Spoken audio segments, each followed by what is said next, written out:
Welcome back, Chris and Ben. 8:06 the time on Extra Sports 1360. I'm getting excited. That is the sound. That was the sound of victory last season when the Aztecs beat Nevada on the 2-point conversion. That's right. The gutsy call made by our good friend and gutsy head coach, Rocky Long, who joins us right now on Extra Sports 1360. This is the last weekday before the Aztecs get to work, getting ready to start the season. So, Coach, I imagine you're getting pretty excited. I'm real excited. I hope they are. How you guys doing this morning? We're doing well. We miss you, Coach. And I know one thing I just want to say ahead of time. I know what the Aztecs switched radio stations this year. I don't know if you get involved in that stuff, but you and I are not going to be doing the coaches show this year together. I know we don't have any control over that kind of stuff, but I'm disappointed. I'm going to miss you, but we'll definitely be there all season long, and it's going to be a great Aztec football season. I know you're excited about it. As you look at some of the preseason stuff, you don't look at any of the predictions, I know that, but I know that you feel that your team has the ability to be right in the mix in the Mountain West Conference. Yeah, I think so. I think we're going to have a good football team now. We play arguably 5 preseason top 25 teams that are, and we're not one of them. Maybe we should be, but we're not one of them. But we have the opportunity with playing those kind of teams. If we play well, we could get up in there. Coach, talk about some of your returning players who are at least getting some attention. First, we can talk about some of the guys that maybe the fans aren't aware of in a minute, but I'm looking at a guy like Jake Feely, Nad Burhay. I mean, they had such good seasons last year, and now coming back with more experience under their belt, I imagine you're expecting big things. Well, I mean, I think on defense, you mentioned them. You might mention Derek Largent, who has a chance to do some big things. Sam Meredith is a defensive lineman. I think on defense we got really good depth in the D-line, which we didn't have last year because they were so young.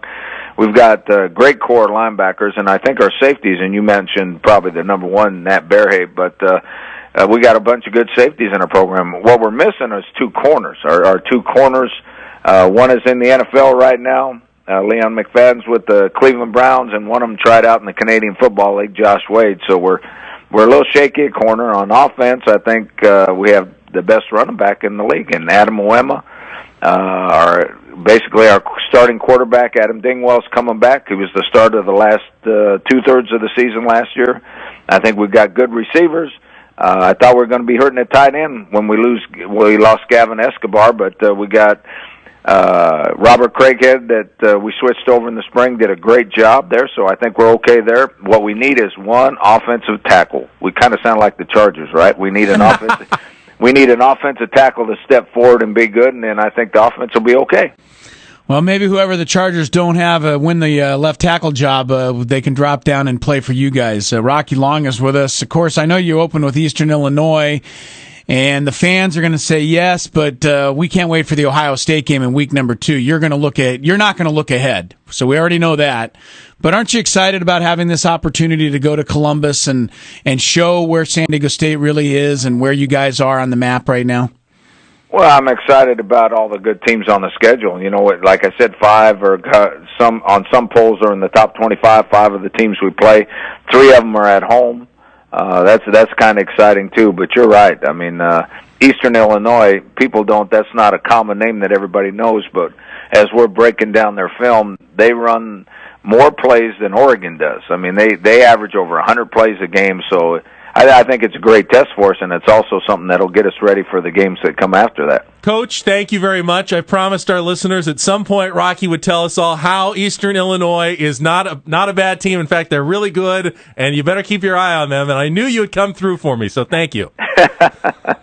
I guess I'm too predictable, huh? That's not necessarily a bad thing. Come on, you're a coach. You got to be consistent with your message. And he's got to be ready. He's got to have his team ready to play the game. Well, it's the Sky Show. It's the KGB Sky Show. I mean, you don't want to go out and lay an egg in front of what's probably going to be the biggest home crowd of the season, right, Coach? Yeah, that's probably right, and you want to get off to a good start.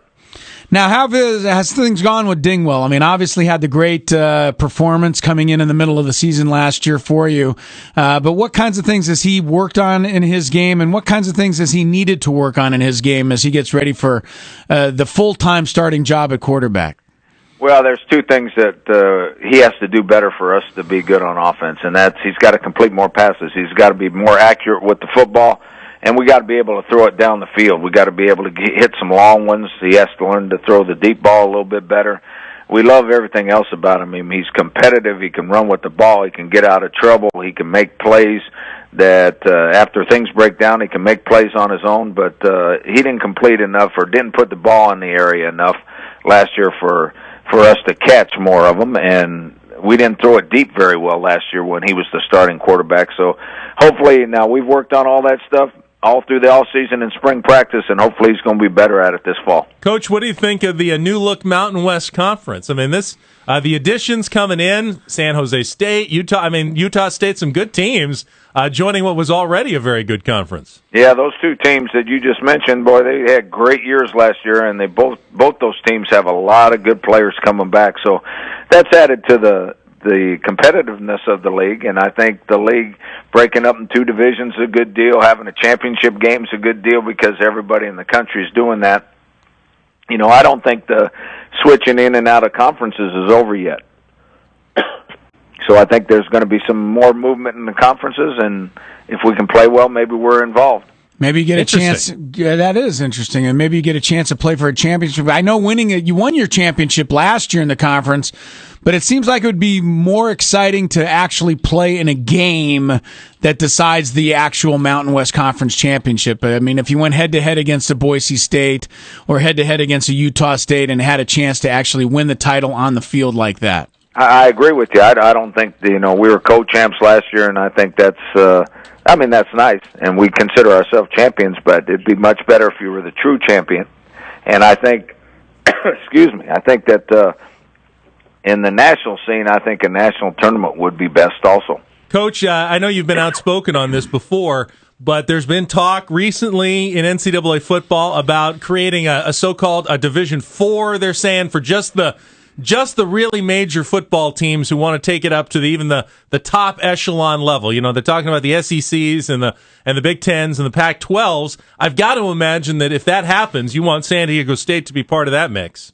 I believe that's happening, and I've believed that for a long time. I think there's going to be 4 conferences that break off and make their own division, and then they'll have a national tournament. So I think they're going to add some teams, and hopefully we're one of them.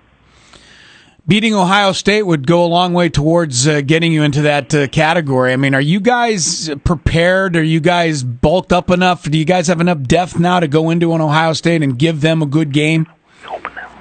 I think so. I mean, they have a lot of good players. Hopefully, I believe we can go in there and compete with them, and if you can compete and play well, you have a chance to win. Well, Coach, we're going to let you go. Just for Aztec fans out there, are there going to be opportunities to go out and see the team during practice, during your training camp in August, scrimmages, things like that? Yeah, we have some open practices, and we'll publicize those so they know. And we'll have a final scrimmage that everybody's invited to, and we hope a lot of them come. Okay, go have Mike May get you a glass of water, Coach, and we'll talk to you soon. Sorry about that. Thanks a lot. It's okay. Nice talking with you, as always. Great to have Coach Rocky Long on the program, and get ready for another Aztec football season.